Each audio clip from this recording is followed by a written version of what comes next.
Deere is one of the names that has made more progress in our country over this past 40 years than most others in the tractor world. And you have to take your hat off to the progress that they have made, because some of us didn't see a John Deere tractor until well after 1960, and now we see plenty of them, being the number one practically runner alongside Massey Ferguson and New Holland. And so tonight it's the John Deere story that we want to look at. There you see John Deere, a picture of him. Not too long ago somebody asked me, was John Deere really a person? Well, I can tell you John Deere certainly was a person. He was a very good man, was John Deere. And John Deere is a big man in every sense of the word, as you can see from his picture. He lived to be 82 years of age, so he had a fairly good innings. And if you buy a plate in any John Deere dealer, they'll be glad to sell it to you. A plate to screw on the side of a creamery can, or put it on the side of a wall, or wherever you want to put it. It will say this on it, that John Deere stated.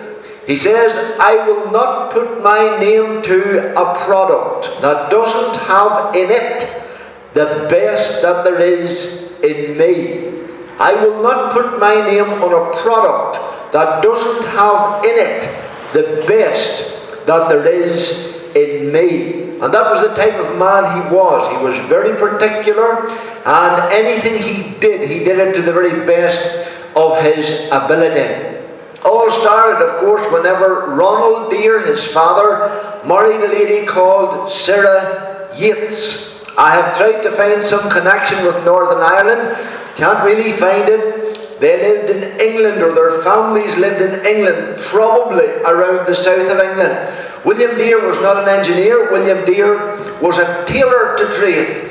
And Sarah Yates, the lady that became his wife, she was a seamstress. So we presume that in the course of their work, they met and they married.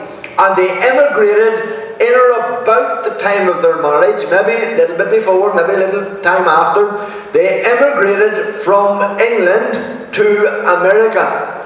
And they went to the little state of Vermont, where I'm bringing in the red arrow there. Do you see there? Vermont, that little part of New England that we don't hear very much about. The Deers lived in a number of places there, number of villages or towns. We're really only going to look at one of them. John Deere was born in Rutland in Vermont, but whenever he was 2 years of age, he moved to Middlebury. So we're starting off our story in Middlebury, because that's really where he grew up, and that's where he started work and served his apprenticeship and so on. However, he didn't stay there, because whenever he was 32 years of age, he moves across to the state of Illinois, and again to two different places. Number one, to Grand Tour, and then 12 years later, when he's 44 years of age, he moves to Moline. And that's where he stays, that's where he dies, that's where he's buried, and that's where the headquarters of John Deere is tonight. And we will see the reason for the move from Middlebury to Grand Tour, which was hundreds of miles across by wagon and also by boat across Lake Michigan and so on. And then the second move was a very short move from Grand Tour to Moline. William and Sarah Deere had 6 children, as you can see from the family tree. Now we're only dealing at the minute with John Deere's siblings, his father and mother. We'll deal with his marriage and his family a little bit later. You will see that John is number 5. He's one of the younger ones, and I have John in green, because green and yellow, that's the colours that we associate with the John Deere story. You will see that William and Sarah's oldest son was also called William after his father. Now, whenever William Deere's son was a teenager, his father got information from England. I don't know if it was by telegram or how he got it, but he got information to tell him good news and bad news all at the one time. The bad news was that somebody in England had passed away who was relatively close to them. The good news was that William Deere was a beneficiary in their estate, and he was asked to travel back all the way from Middlebury right back to England to receive his inheritance.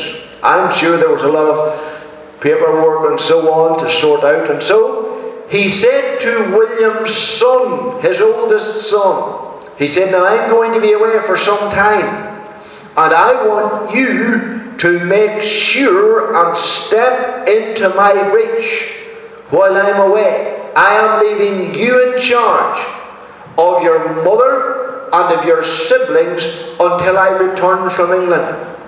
And so that William Jr. might really get this message, William Sr. wrote it down for him, and it's recorded, and that's what it says. Word for word, exactly. He says, be dutiful to your mother, kind to your sisters and brothers, have the fear of God before you, implore his protection, and you will obtain it, and likewise the goodwill of all mankind. And then the writer says, faith, obedience, kindness, truth, and honesty were the virtues that young William was expected to cultivate in himself and to impart to his siblings. Now note that he starts off with faith. Faith was very important to William Deere, and it was very important to Sarah Deere and also to the Deere family. Now, faith is a little bit airy-fairy because people talk about having faith. It all depends on what your faith is in. You could have faith in many things. You could have faith in your doctor. You could have faith in your vehicle. You could have faith in your tractor. But this faith that William Deere was talking about was faith in the living God. There was a time in William's life that he had come into a personal relationship with God through faith. In other words, he had placed his faith in Jesus Christ, and he had become a new creature. F-A-I-T-H spells faith, forsaking all, I trust him. And that's what William Deere did. And that's what he wanted his family to do. He wanted them to follow suit because he had found peace with God through the Lord Jesus through that personal faith. And so he wanted young William, whenever he's away, to make sure and put these things into practice.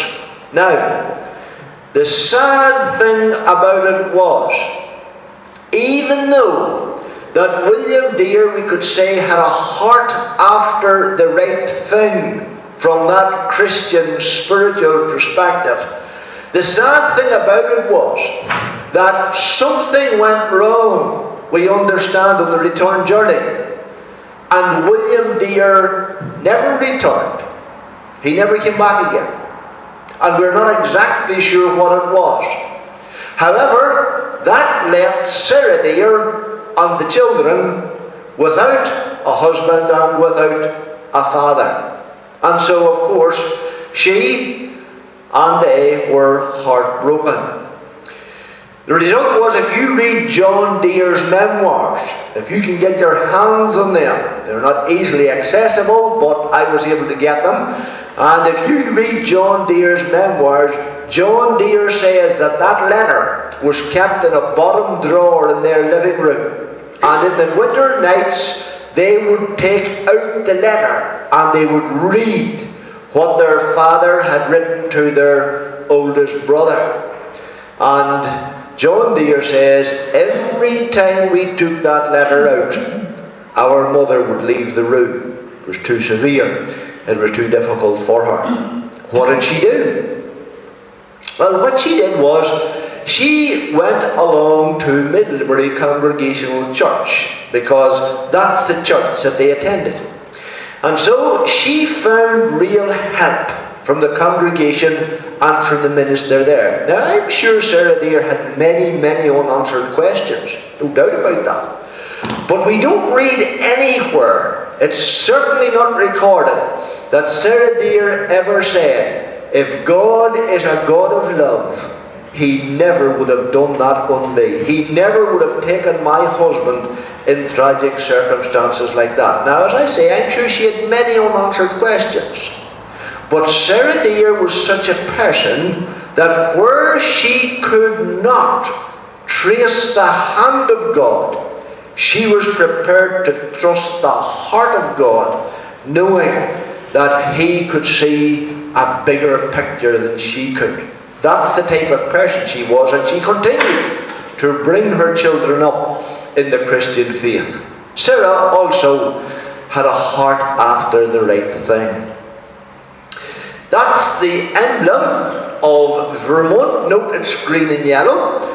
Don't think that has anything to do whatsoever with why John Deere's are green and yellow. Now, if you ask any of the Massey Ferguson men or any of the New Holland men, or I see an odd Case International man about here today, if you ask any of those men why they're green and yellow, they'll tell you why. They say it's because whenever they break down in a field of buttercups that you can't recognise them, they just sort of fade into the background. But the John Deere men wouldn't agree with that. John Deere, whenever he's a teenager, he leaves school obviously, and he starts to work with a man called Captain Benjamin Lawrence. And Benjamin Lawrence is a blacksmith. And John Deere starts to serve his apprenticeship with this man. And if you are there in Middlebury today, that standard is still in the middle of the town or village.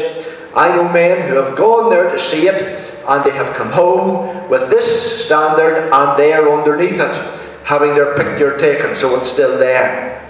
And this is right on the site where John Deere served his apprenticeship with this tradesman. He became a very good blacksmith. Remember what he said? I'll not put my name to anything that doesn't have in it the best that there is in me. And that was his lifelong desire, and that was the pattern that he employed. And so John Deere, after serving his apprenticeship at about the age of 21 or thereabouts, he started business on his own after becoming a first-class blacksmith in a log cabin, something like that. You can see John Deere, proprietor, over the door. And so he started, and he did relatively well. However, whenever he's 25, he gets married to a lady called Deere. Now, I'm not sure whether she was from this country or not. There are certainly lambs around Ridge Hill. It's not a very well-known name, but there are some of them about. She was Deere. And whenever John's 25, he marries this lady. And of course, they go on to have a family. And you can see down at the bottom here, I have at least 5 mentioned. There might have been others that are not as clearly documented. As far as I know, Francis Albert dies when he's relatively young. However, here we have Wright, Jeanette, Ellen, Emma, and Charles. Now, do you see, whenever John Deere's in business as a good blacksmith, things are okay whenever he's on his own, whenever he marries Deere, whenever Francis Albert, Jeanette, Ellen, now things are getting a wee bit tight. Things are not just as good because you need a few more pounds for to keep the family going, and things are getting a wee bit difficult now. And then Emma comes along, and it comes to a stage where John says to Deere, his wife, listen, I can't make ends meet here. I'm going to have to do something. We don't have enough money to survive. And then she is expecting their 5th child, and you'll note that I have Charles to the bottom right hand corner also in green, because he's highly important, following on from his father in the business. Before he's born, they're finding it really difficult. And so he says, I have been in contact with a man, and his name is Leonard Andrus. He also came from Vermont, but he had gone away to Illinois. He had gone to Grand Tour. And so this man told him, he said, if you will only travel away west, he said, you'll have plenty of work. you'll have plenty of money, and it will help you in your struggle to rear your family. And so John Deere says to his wife, he says, listen, I'm sorry, but I'm going to have to leave you, and I'm going to have to go those hundreds of miles, taking weeks of a journey to Grand Deere. And this man, Leonard Anders, says that there's work there. And I'll start business there, I'll get a house there, and then I'll come back, I'll bring you, and hopefully by the time I come back, the 5th child will be born, and we'll all head for Illinois, for Grand Deere, and we'll live there. And that was the reason why at 32 years of age, with 4 of a family and the 5th one expected, that he moved from Vermont to Illinois, from Middlebury to Grand Deere. And so he does exactly what he says.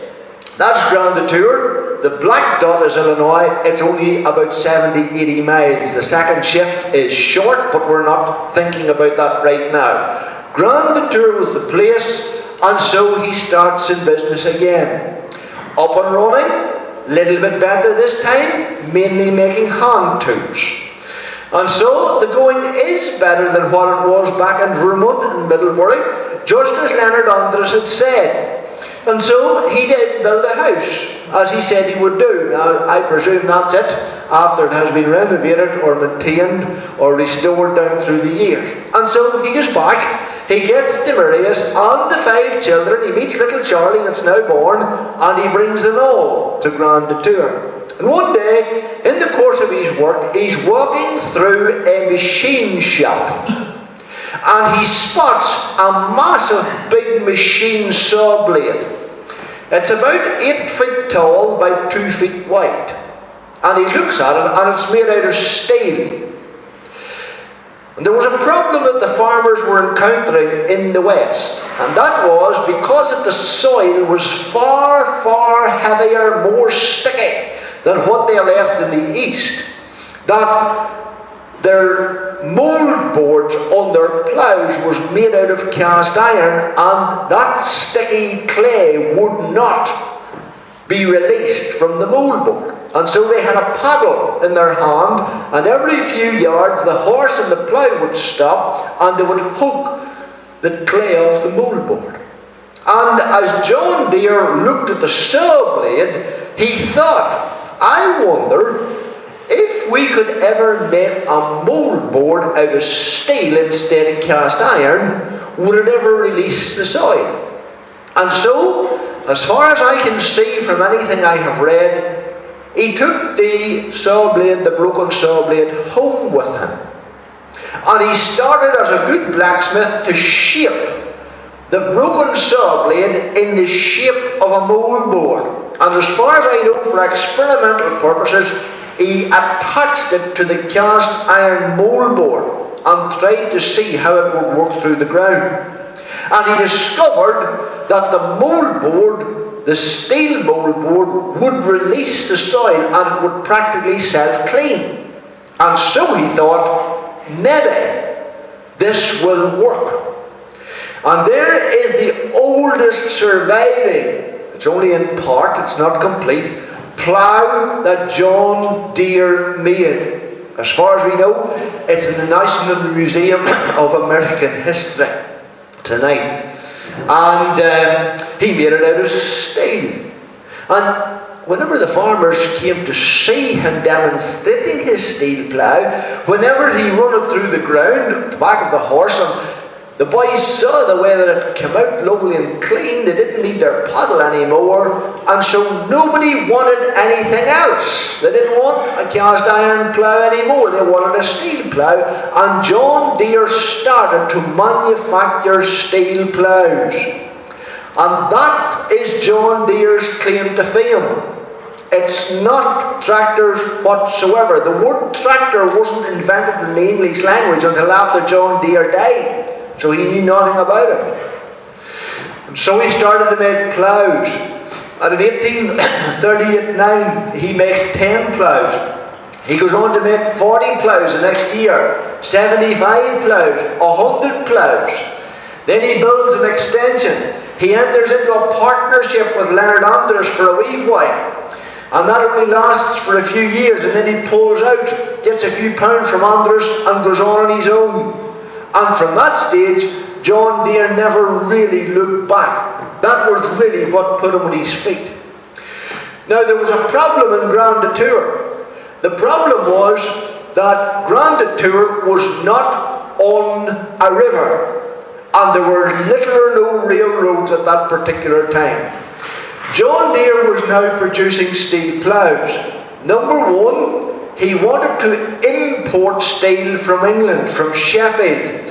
Ladies will know Sheffield, famous for steel, for cutlery and all the rest of it. And so he wanted to import steel, but it was difficult to get the steel to Grand Tour. And so he thought, if I just moved up the road 70 or 80 mile to Moline, I'll be right on the Mississippi River.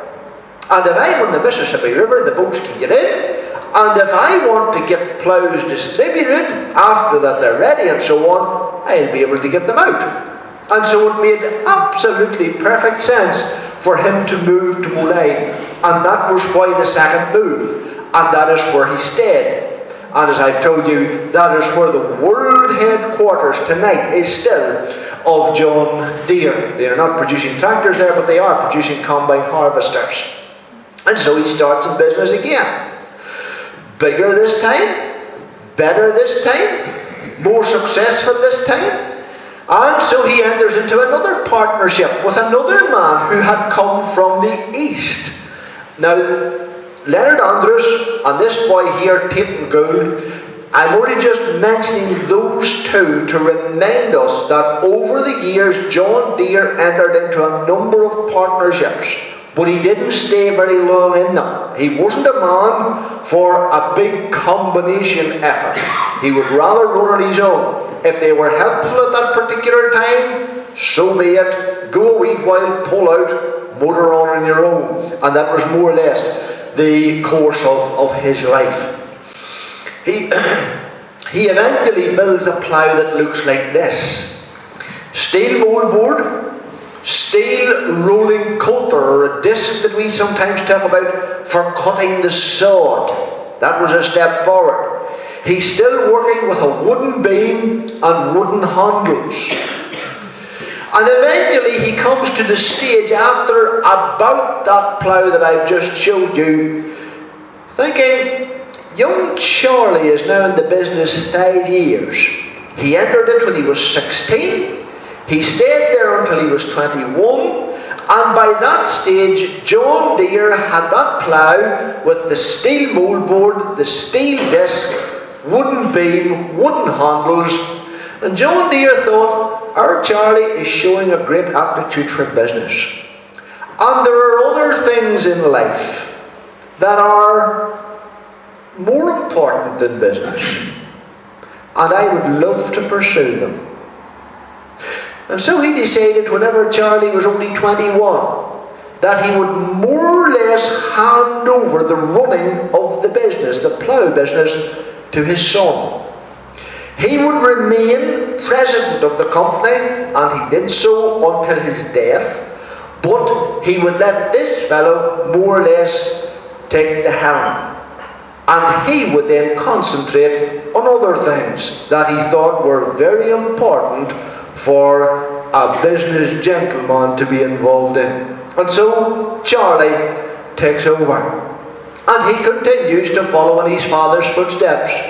He goes on to replace the wooden beam with a steel beam, with a plough that looked like that, but the handles are still wooden, in about 1867. And then in 1875, he produces this wheeled plough that's called a Gilpin sulky plough that was supposed to be the daddy of them all.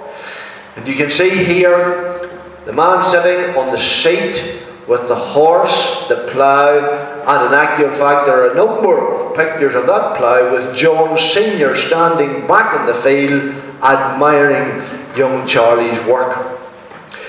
And then he continued to pursue a slightly different avenue of business.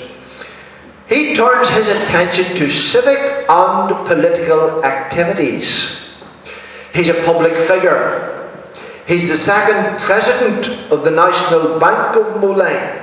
He's the director of Moline Free Public Library. He's an active member and trustee of the First Congregational Church. And he was also the mayor of Moline for at least 2 years. I'm interested in a number of those, but I'm particularly interested in that one. He's an active member and a trustee of the First Congregational Church. That's the church as it looks today. I told you they were congregational people whenever they were back in Vermont and whenever they came to Illinois, to Moline. They continued as congregational people. And so we can say, even though not every son follows in his parents' footsteps, from a Christian point of view, John Deere certainly did. And so we could say, so far as John is concerned, not only had William, his father, not only had Sarah, his mother, but also John had a heart after the right thing. What do I really mean by that? I've explained a wee bit about the faith of his father. But what John Deere actually did was, he made the heart of the biblical message the heart of his life. He made the centre of biblical teaching the centre of his life. Where do we find the centre, the core, the heart of the Christian message? There are a number of verses of Scripture, but none any better than John 3:16, which tells us, "For God so loved the world, that he gave his only begotten Son, that whosoever believeth or trusts in him by faith should not perish, but have everlasting life." John Deere made that the centre of his life. He realized that God loved him. He realized that Jesus died for him. He realized, just like his father, that by faith he needed to trust or believe in Jesus Christ for his own personal salvation, so that he might know peace with God, and at the end of the journey he might not perish. In other words, he might not be lost, he might not be in hell, but rather he would have everlasting life in heaven. That's the core of the biblical message. God loved me, Jesus died for me. If I will accept his gift of salvation by faith that he purchased for me on the cross, then I will know what it is to have peace with myself, to have peace with God. I will know what it is to miss hell and gain heaven at the end of the journey. It's a marvellous thing. John Deere's father, William, by faith, trusted Christ for himself. So did Sarah, and so did John. He did very well in business, might I add. So far as the ploughs were concerned, they did particularly well, far better than any of the hand tools that he had ever made prior to launching out into the ploughing world. As far as I know, that's the last house that he lived in Moline. He died, and the shopkeepers in Moline, such was the clout or respect that they had for him, they hung black curtains and black sheets right out around the city. And he was buried looking out over the Mississippi River, and there's a little headstone just like that outside where he was buried. John Deere died May the 17th, 1886, aged 82. Not a big flashy headstone, just quite humble. And this is what the Reverend Morgan said at his funeral. He said to him, not to John, it was a victory. What was a victory? Death was a victory. Having lived to a good old age, fought the battle, kept the faith, and has gone to his reward. Now, why did this man Morgan say it was a victory? It was a victory because he had prepared for death. That was why. Now, anybody who doesn't prepare for death, although the minister might not say it, it's not a victory, it's a tragedy. A terrible tragedy. But For a person who trusts Christ for themselves by faith, it's a victory, because they are promoted to glory, to heaven. And that is what Morgan said, the minister at John Deere's funeral. Now, Charles, an older man, has to step into the breach. And Charles becomes the president immediately after his father dies in 1886. And he continues there for 20 odd years. And you can see there that 1886, many years is that? 21? In or about there, something like that. And he remains as president for that length of time. Now, he continues to develop the business as his father had done. This is what is written about Charles Deere. Yes, he joined it at 16. I told you that he took over more or less the helm at 21, but over the next 54 years he would turn an average plough business into a family dynasty, and in the process would become one of the most influential men in the United States. That's the sort of clout he has. He adds many other farming implements into his range of machinery, including harrows, grubbers, planters, disc harrows, multi-furrow ploughs and hay-making machinery. And for those of you who are old enough to remember the time in the early 60s, whenever we were just leaving hay behind and making more silage, you'll remember maybe a very hard day's work was taking long grass off the top of a green crop loader and putting it into the trailer before JF brought out their single chop blower. Some of you will remember that. Now, John Deere actually made a green crop loader.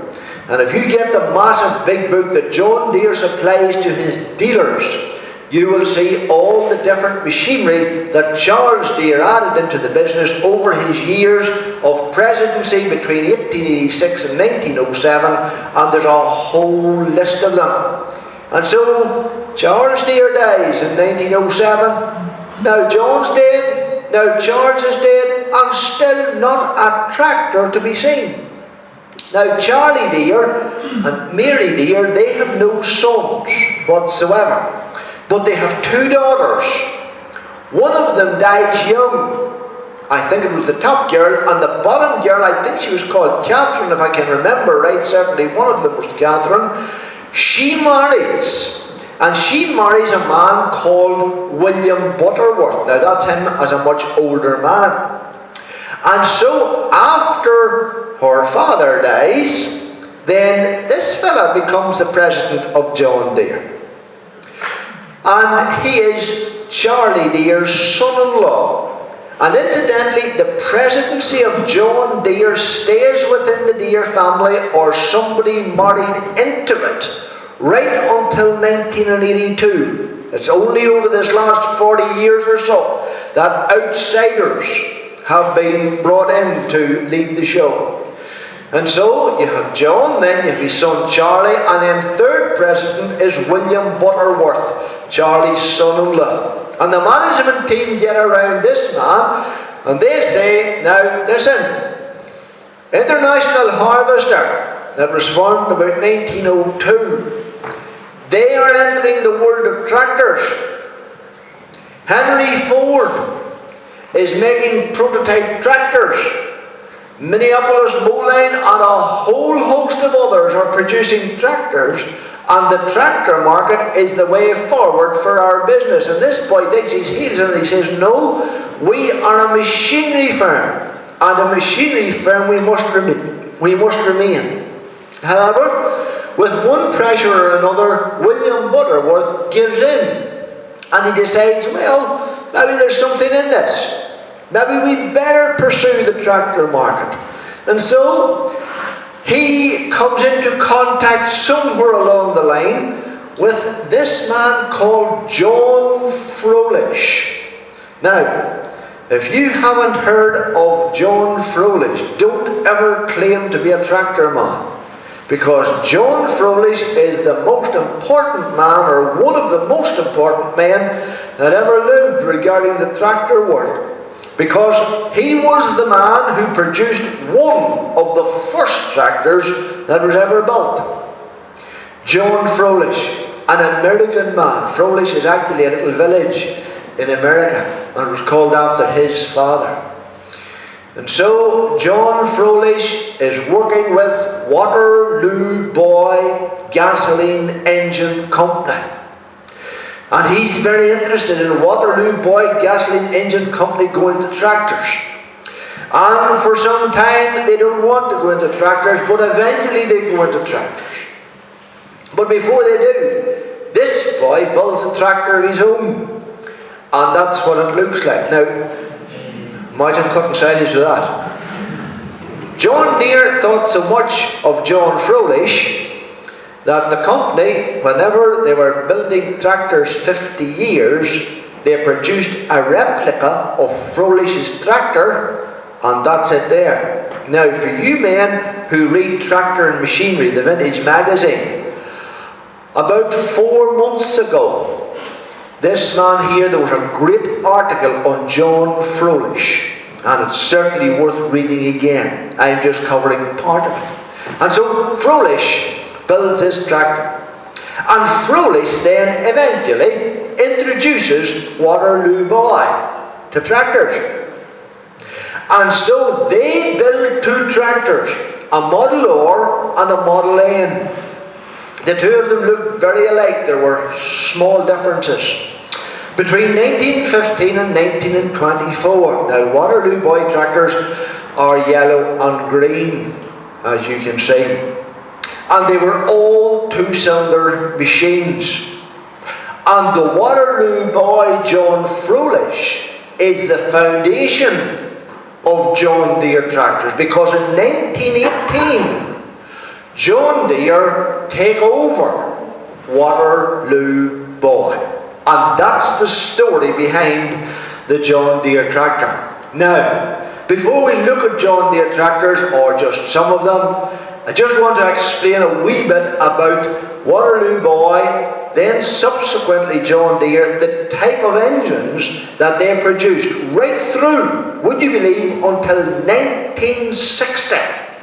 From 1915 right through until 1960. They were all 2-cylinder machines. Now, for those of you who are familiar with the engine that we use, and so on, we'll just talk a wee bit about that. You can see me standing at the front of a John Deere with the cylinder head off the tractor. Now, these 2-cylinder machines were 2 cylinders on their flat. They were not vertical. They were horizontal engines. So, whenever you were sitting on the driver's seat, the crankshaft's in front of you, running across the tractor, like that one outside, and the 2 pistons are moving up and down on their flat, like that, in front of you. Okay? So I'm standing where, if you were at the front of a grey Ferguson, you would have the swinging handle in your hand, right? So I'm looking straight at the front of the tractor there, and you can see the 2 massive cylinders. Now, we need to talk just a wee bit about 2-cylinder engines to explain. For those of you who are familiar with the 4-stroke cycle, there is a single-cylinder engine, for argument's sake. You will probably know that each stroke takes half a revolution, which is 180 degrees. So, inlet, compression, power, exhaust. And then you're back to inlet, compression, power, exhaust again. From the spark plug fires on a single-cylinder 4-stroke engine until it fires again, the crankshaft has done 2 revolutions. So 2 360s is 720. Okay? So, you can see there, inlet, compression, power, exhaust. Cycle, 2 revolutions, 720. Alright, we're going to introduce another cylinder now. It would make absolute engineering sense if you put another cylinder in, instead of having your sparking interval or your firing interval every 720, you would simply divide it in 2.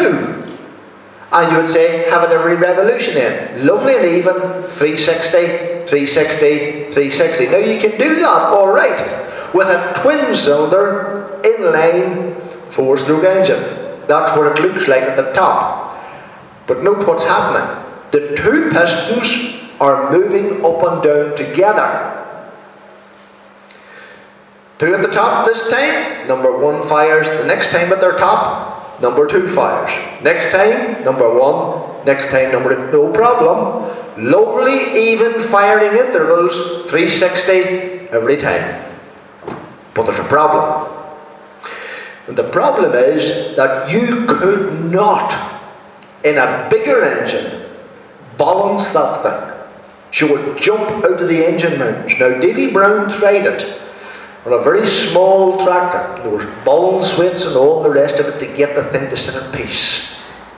So John Deere didn't go down that route because they were going to make some big 2-cylinder engines like the one outside. And so they decided, no, we can't do that. So we will have to put 1 piston up and 1 piston down. Now immediately you do that, you're into a difficulty. In that you cannot, because it's half a revolution from 1 pistons at the top to the other ones at the top, one of the firing intervals has to be 180. Now to make up your 720, that means the other one has to be 540. In other words, she fires after 1 stroke, 3 strokes, 1 stroke, 3 strokes, and 540 plus 180 also equals 720. And that is the pattern that John Deere employed. Now, a few years ago, we had come to the Ards Peninsula for our holidays for 2 reasons. Number 1, about to say 3 reasons, it was for a break, alright? Number 1, it was the vintage run on the vintage rally in Grey Abbey. It was also the pipe band competition in Newton Ards the same day, and I wanted to see both. Night before, Friday night, vintage run. Some of you boys were on it. All the tractors went by, one after the other. There was maybe 175 tractors. And a wee shower of rain came on, and we were just heading back to the yard, and I hears this thing coming over the hill. And I said to Andy, I says, wait a minute, I want to hear that, because if that was my tractor, I would have sorted her out before I took her out on the road. And she was going, and I thought, sure, she was missing. But whenever the tractor came by, it was Ronnie Deering on that tractor outside, and she was going perfectly. But because of the irregular firing intervals, that is why they got the name of a Johnny Popper or a Poppin' Johnny. And that is the reason why that she sounded as though that the tractor was misfiring, which it wasn't misfiring. She was going perfectly because of the uneven firing intervals. Alright? Some of you will have got that 100%. It's not rocket science, it's simple, but if you haven't heard it before, it'll just take you a minute or 2 to process it. Okay, just a few of the early John Deere tractors then, and then we'll come right up to date. That is the first one. It was called a Model D. The John Deere name didn't arrive until 1924. Waterloo Boy disappeared, John Deere takes over. And so you can see there that that Model D tractor runs for quite a while. There are other tractors in between, but you can see Model D sort of 1924 to 1953-ish. Don't hold me just to a year or 2, but it's in or about there. But the D goes through a number of changes. And for instance, if that tractor there, do you see the spoked flywheel on that? That there was called, the John Deere men call that a spoker. Now if you have a spoker, there wasn't that many of them made, if you have a spoker, that thing is highly collectible and worth money, there's no doubt about that. Anyway, in order to adjust and modify the steering geometry and so on, that spoked flywheel was made smaller, had to be much the same weight, so it was made a solid flywheel. You would probably know, again, just going back to a wee bit of engine technology, the fewer the cylinders, the bigger the flywheel. Whenever you come up into the 6 and 8 cylinder engine, you can way reduce the size of the flywheel. Because remember what the flywheel does? It takes the energy from the power stroke and it distributes it evenly throughout the other 3 idling strokes. So if you have shorter firing intervals because you're multi-cylinder, then you need a smaller flywheel. But look at the size of that one for this 2-cylinder. Then that there was modified slightly to look like that. It was a solid flywheel. There's a Noah D that has been brought into County Down, all right. Trevor had one of them the night that we were in Finnis outside, one that looked like that. And then in the 1930s, they were all styled. And you will see in old John Deere footage and so on, you will see them talking about unstyled tractors and styled tractors. And that D was styled to look like that. Now, as soon as they were styled, then the designated letter of the tractor was printed on the side of the bonnet. If you look at that one outside, you'll see a NOR on the side of her, where that there says D. That was the standard ploughing tractor, if you like. That gives way to a number of other tractors. First of all, row crop tractors. And there were variations of all of these now. That there was called a GP, standing for General Purpose. Remember, McCormick, Deere or International Harvester, they had produced a farm all to give the farmer the impression that one tractor can do everything. And so John Deere said, what can we call ours to give the farmer the same impression? GP, General Purpose. As far as I know, that was one of the very first tractors that had a drawbar, a power take-off shaft, a pulley, and a lift. Now, it wouldn't have been a hydraulic lift, it was probably a mechanical lift. But as far as I know, that was one of the very early tractors to have those 4 implements. Anyway, that gives way to 3 other row crop tractors. They were all styled. The ones that I have here, that's an unstyled one, obviously. It led to a Model A that looked something like that. So it was a big row crop tractor. Small sister was a Model B, and then another tractor was a Model G. And they were all built in Waterloo, to the best of my knowledge. Then comes along a Model L that looks like that. Now note, this is a different tractor. She's still a 2-cylinder inline engine, 4-stroke all right, but she's vertical. Note, there's no flywheel out the side of her and pulley out the other side.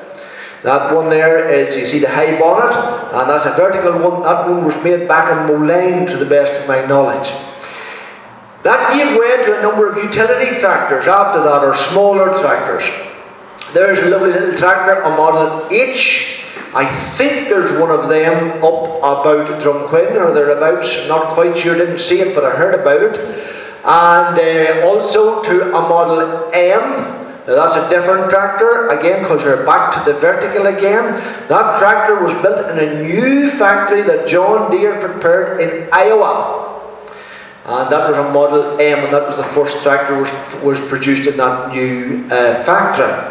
Leading on to the last of the letters, which is a Model R, and that's the one outside. Now, the Model R was a big, massive, 2-cylinder diesel engine, producing about 50 horsepower or thereabouts. They were different from the point of view, and if you're outside listening to David whenever he's starting that thing, if I have got my information correct, that tractor, if you look at it sectioned, it looks something like that. That tractor was so hard to turn over, because you will know that compression ignition or diesel engines are higher compression and they're far harder to crank, and that thing was difficult to turn over. And so you will see on the top of that one outside, or the top of that there, you will see that there's a wee donkey engine, another wee engine there. Nearly the way you start a boat. Another wee engine there, and that's a wee paddle engine. You start the wee engine first, and then the wee engine is coupled to the Bendix, as you would in a traditional starter, and you're sitting with 2 levers. One engages the Bendix with the main flywheel on the big engine, and the other lever is a decompressor to get her turning. So you engage your two levers, and as soon as the wee engine starts to crank the big engine, then you drop your decompression back, and as soon as she gets compression, boom, she fires and starts. Now later on, alright, to the best of my knowledge, they put a 24-volt motor and a 24-volt battery in them and did away with that little engine. But that was the way that they were started, and I think that's the way that that one there started outside. I don't think there was ever a starter or a battery put in that one to start her. And the or, that letter out there, was the last of the letters. Then John Deere, they decided that they would take that whole series of letters that I have told you, and they would put them into a number series. And so they started off with a 40 through to an 80, and that was one series, still all two-cylinder. Then they revamped that series and they called the end of them 20, 320 through to an 820. Now don't get confused, that's a 22-cylinder series. There's a 4-cylinder and 6-cylinder and so on that comes later in the 60s, alright, but this is the 2-cylinder machine. That's sort of 1956 to 1958. Then they revamp it again and they drop that 20 and they make that 30. And there's a 330 through to an 830. And in 1960, they then start to introduce 3-cylinder, 4-cylinder, 6-cylinder engines into their range. And it's not actually until that time that hardly any of them come to our country. There is a 10 series tractor, 4-cylinder tractor, and multi-cylinders now coming in, beyond 2, more than 2. And that 10 series, that's the last two letters, 1O there, the last two letters in that series, is produced in America partly, but also in Germany, because in 1956, John Deere takes over the Lanz factory in Mannheim, in Germany. That's a big step. They take that and they start to produce tractors, and they start to feed tractors then across to us. And most of our John Deere tractors are coming from Germany now. There is a Lanz John Deere, again that's Ronnie Deering's tractor. Very, very rare indeed. And Lanz had a single-cylinder engine, and that is a Lanz tractor practically with a John Deere badge on her. Now the last John Deere tractor to have any Lanz parts was in that 10 series that I've showed you in the 1960s, a 710, a 710. There's a man up about Ballymoney has brought her to an old night that I have done. And that has a whole Lanz gearbox and back end in her. After 710, that was the end of the Lanz era, and it was then into John Deere stuff after that, more or less. And I'm sure bits and pieces from elsewhere, as most manufacturers do. That is the factory as it is in Mannheim tonight. My main John Deere man is Noel McCullough, the fella in Beara. I reckon he's one of the best John Deere men regarding their knowledge of machines in Northern Ireland. And Noel has been there. I have never been there. If you've been there, you can tell me about it afterwards. But he tells me that is a state-of-the-art production line. Has to be seen to be believed. That's more or less sort of an artist's impression of the front of it. Now, John Deere did consider merging with Massey Horace Ferguson in the late 50s. That never happened. I told you that he was a person, and it seems to have been the tradition down through the years that he nearly rather run his own show, and you can appreciate that. Also, John Deere was interested in producing tractors in Scotland, also sort of in the 50s, 60s, but that never happened either.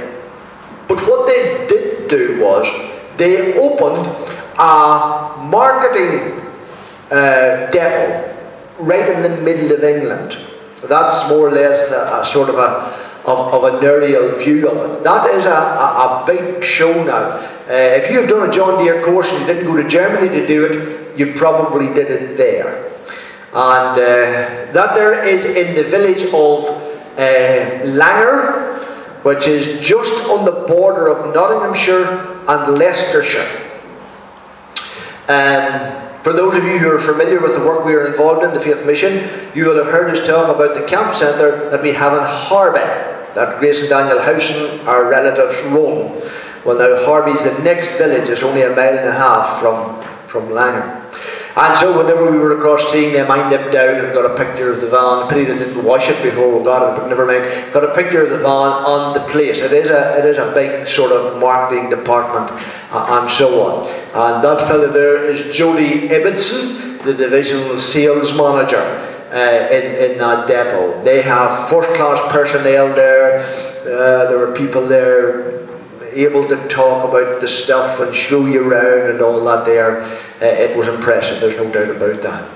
Now, before we try to wind up, so far as this country is concerned, so far as Northern Ireland is concerned, if you're a John Deere man, you'll already know that it was Johnson Gilpin and Don McConnell who really were responsible, backed no doubt,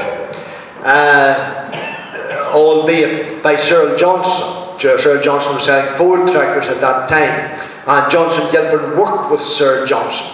Don McConnell worked with Leland. And so they came together, and this is a cutting out of September 1968 Farm Week. Now, the 10 series by 1968 has been superseded by the 20 series. That's the last two letters, 2-0 instead of 1-0. And so you can see a picture of Johnson Gilpin to the left-hand side. He's dead now.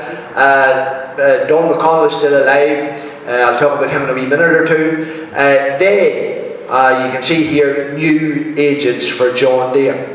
And you can see they opened in Lisburn in Waterloo Road initially. And this is an early picture of the 20 series that were coming in the mid to late 60s. And then they branched out to two other depots, Coleraine and Deere, and both of those depots are still going. Three places still: Lisburn, Coleraine and Deere. It's really in County Tyrone, it's between Ballygolly and Omagh, but it goes under the phone number of Deere. That is Johnson Gilpin's tonight. That Don McConnell's family is really still running that show. They just moved down the road from Waterloo Road to Lisno Road in Lisburn. So far as the Coleraine depot was concerned, Sir Johnson's son was very happy to hand that over to Stephen Moore, who is the John Deere dealer in that part of Coleraine. And then so far as the one in Deere was concerned, Agri Power, my friend Noel McCullough, his sister worked with us, Violet McCullough, in the mission for years, and this is the show that he's running, the three that were set up originally. Now, as a matter of interest, I just show you that 2130. If I was going to buy a vintage John Deere, that is not one as old as the like of Ronnie's Ore out there and so on, I would probably be looking for a 2130.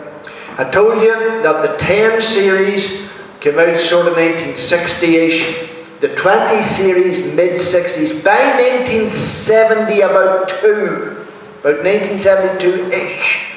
Mannheim in Germany released 3 tractors.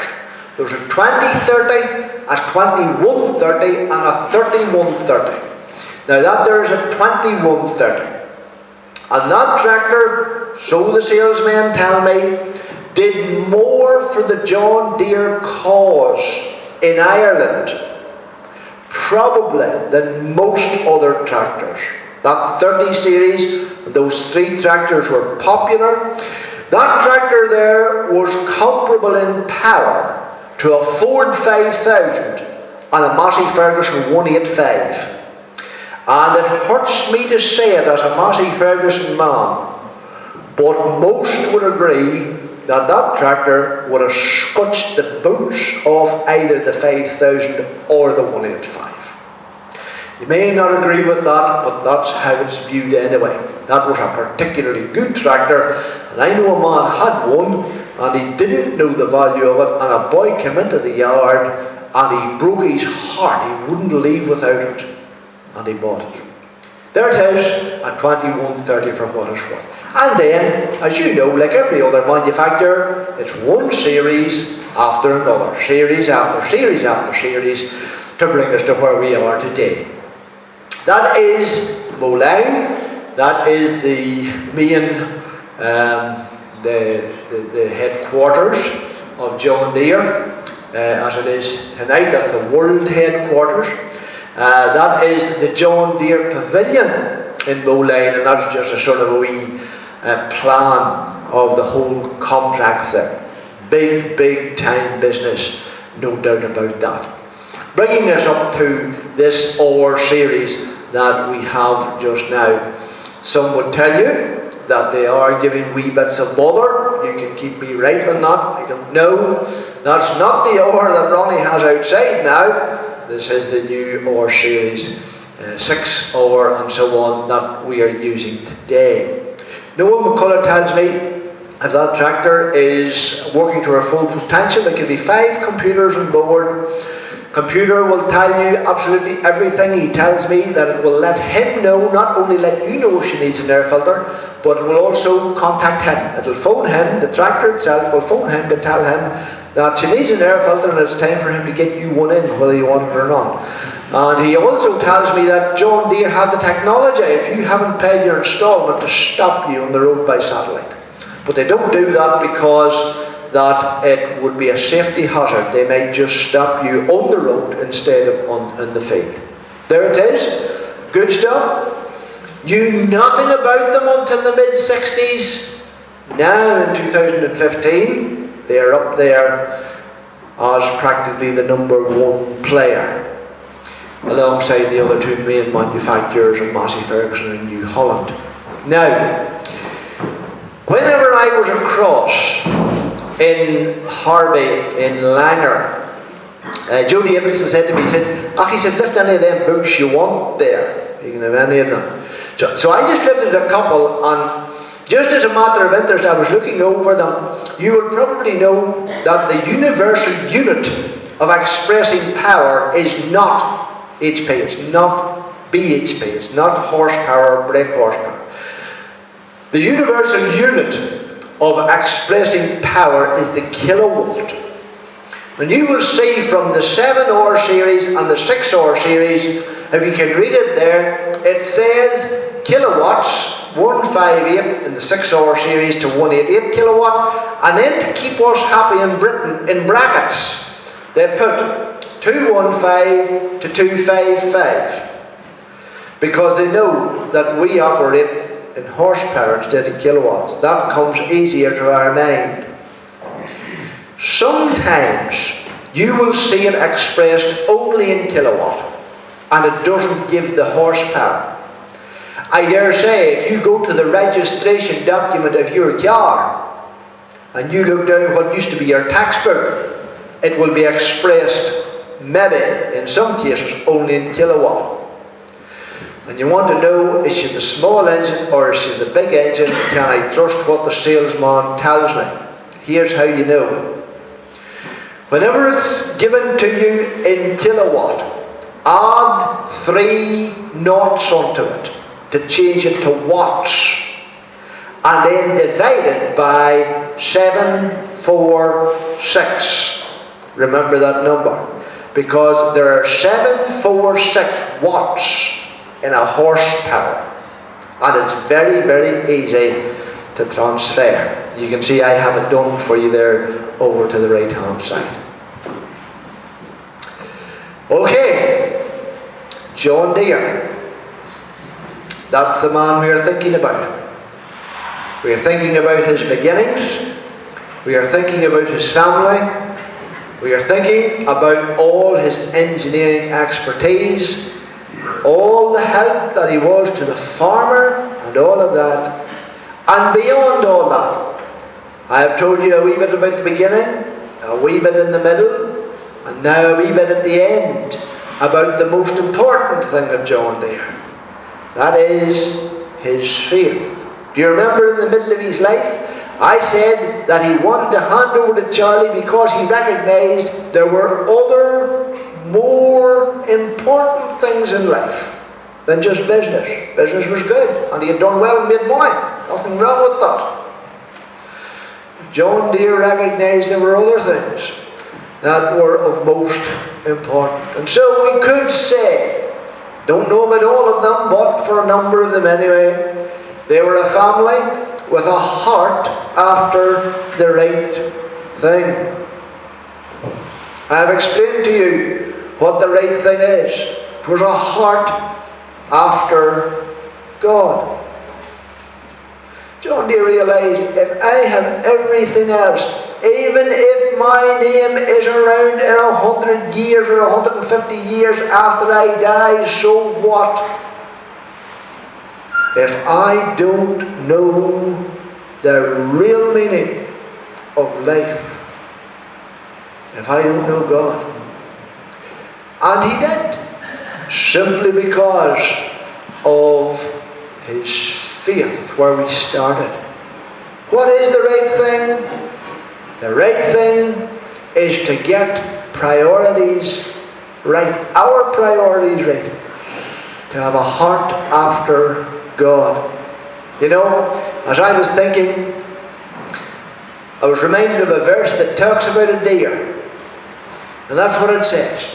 It says, as the deer, no way on it now, pants for the streams of water, so my soul pants for you, O God. My soul thirsts for God, for the living God. You know, there's something deep down within us all. We were born that way.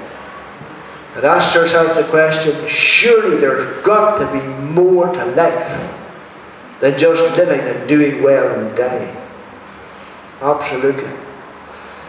And I trust that we will be, as that verse says, have a desire, a hunger, a thirst after the real meaning of life.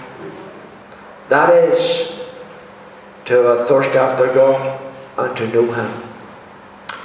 I've met many people with that sort of deep down desire, and still they don't really know Him. Either interested-ish, but how can I change that interest into a real personal living faith? Well, how can I find God? That's really what I'm saying. It's as simple as A, B, C, D. A. I admit I am a sinner and I need Him. I was born that way. I can do nothing about it. It wasn't my fault nor yours. It was because of our first parent. The Bible tells me very clearly, for all have sinned and come short of the glory of God. B. I believe Jesus died for me. That's why the He has a capital letter. Remember the verse we talked about? That whosoever believeth in Him. Believe He died for me. 1 Timothy 1 verse 15. This is a faithful saying and worthy of all acceptation, that Christ Jesus came into the world to save sinners. See, now this is the crux of the matter. I confess my sin to Him. I come to that place in my life where I repent of my sin and I trust Jesus Christ as my Saviour. I ask Him for His forgiveness and I receive Him as my personal Saviour. That happens. It's the decision of a moment, but it results in the whole direction of my life, because there's a D here as well. And it says, after that I'm determined to live for Him. We read there, for me to live is Christ and to die is gain. Philippians 1 verse 21. That's how I can know the same peace that William Deere knew, that Sarah Deere knew, and that John Deere knew. That's how they found it, and that's how anybody who has found it has found it. Because the Bible tells me there's no other way. Admit, believe, confess. Determined to live for Him. There is the original logo of John Deere. It has changed quite a number of times over the years. There is it today. That's what it looks like now. I'm not sure if you have noticed the main real difference. But here it is again.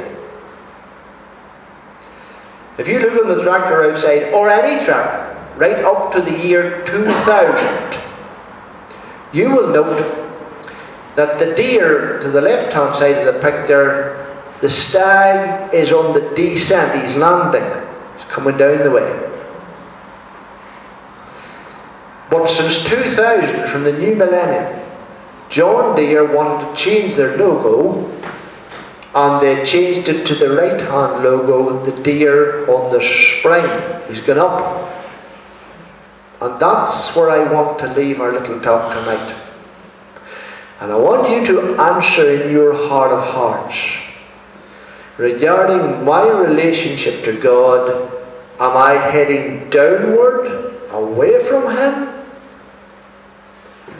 Or am I like the new logo? Am I on the climb, progressing nearer to Him? I'm asking you a very personal question. Are you heading downward or upward? That's really what it is. Do you know the Lord Jesus? Have you trusted Him? And are you like the right logo? Or up until this point do you not know Him at all? And if so, you can do what John Deere did. You can come and trust Him and find Him as your personal Saviour.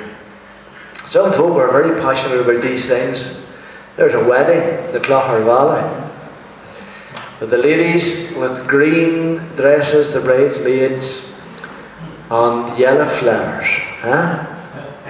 And two big tractors. One the fellow owns himself, and the other one Noel McCullough brought for him for the day. Passionate, surely. Nothing wrong being passionate.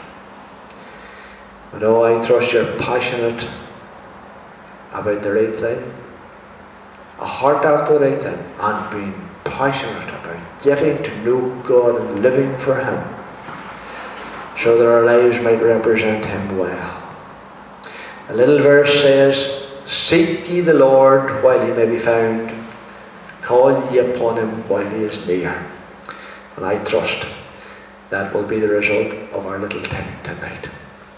Thank you, Trevor.